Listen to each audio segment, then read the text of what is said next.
Cody Rhodes didn't just return, he detonated SmackDown.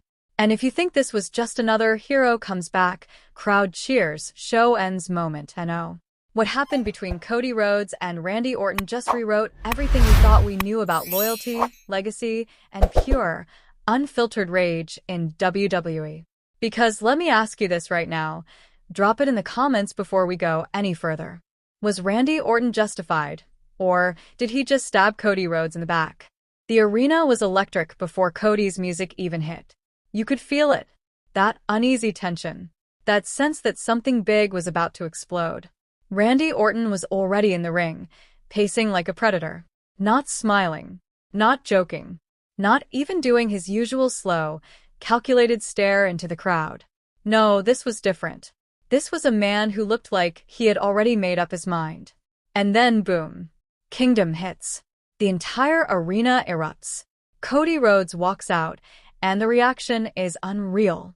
People are on their feet, screaming, phones in the air, some fans literally shaking. Because this isn't just a return. This is the return. The American Nightmare is back, and he's walking straight into the storm. But here's the thing nobody talks about. Cody didn't look happy. He didn't look relieved. He looked focused. Angry. Like he came back for one reason only. Randy Orton. Let me ask you something real quick. Did you notice Cody didn't do his full entrance pose? Why do you think that is? Because from the second he stepped onto that stage, his eyes never left Orton. Not for a second. No distractions. No theatrics. Just tunnel vision. And Orton? Oh, Orton was smiling now. That cold, twisted smile. The kind that tells you something bad is about to happen. Cody steps into the ring. The crowd is deafening. You can't even hear yourself think. But somehow, in the middle of all that chaos, there's this silence between them. Years of history, legacy, betrayal, respect, all hanging in the air at once. And then Cody grabs a mic. But before he can even speak, RKO out of nowhere? No, not yet. Because Orton doesn't strike. He steps closer, face to face. And now the tension? It's unbearable. Cody finally speaks, and you can hear the emotion in his voice. He talks about trust, about brotherhood, about what it means to carry a legacy in WWE. And every word feels like a shot aimed directly at Orton. And Orton just listens. No interruptions. No cheap shots. Just listening like he's waiting for the perfect moment to snap. Now let me ask you, do you think Randy Orton planned this the entire time, or did Cody push him to this point? Because what happens next nobody saw coming. Cody steps closer, and for a split second, just a split second, it looks like they might actually shake hands. The crowd even reacts like it's possible. But this is Randy Orton we're talking about. The Viper doesn't forgive. The Viper doesn't forget. And the Viper always strikes. Low blow. No. Even worse. Orton shoves Cody back. Hard. The crowd gasps. That's the trigger. Cody fires back instantly with a right hand. And now it's chaos. Absolute chaos. Punches flying. No hesitation. No restraint. This isn't wrestling anymore. This is a fight. And Cody is unloading years of frustration. Every punch feels personal. Every strike feels like it's been building for a decade. But Orton is loving it. You can see it in his eyes. This is exactly what he wanted. They're brawling all over the ring now. Cody goes for a disaster kick. Connects. Orton stumbles back into the ropes. Cody charges again. RKO. No. Cody shoves him off at the last second. The crowd is losing their minds. Let me know in the comments. Did you actually think that RKO was about to land right there? Because I did. And for a moment it looked like Cody might actually have Orton's number. But here's where things take a dark turn. Orton rolls out of the ring. And instead of retreating, he grabs a chair. Now the boos? They're thunderous. Cody is in the ring, daring him to come back in. He's shouting. Fired up. Ready for anything. And Orton slides back in, chair in hand. The referee is screaming. The crowd is screaming. But Orton doesn't care. He swings. Cody ducks. Chair hits the ropes. Rebound. Cody dropkicks the chair into Orton's face. Are you kidding me? Orton goes down hard. The crowd explodes again. And now Cody picks up the chair. Oh no. Oh no. You can see the conflict in his face. You can see that moment where he's deciding who he wants to be.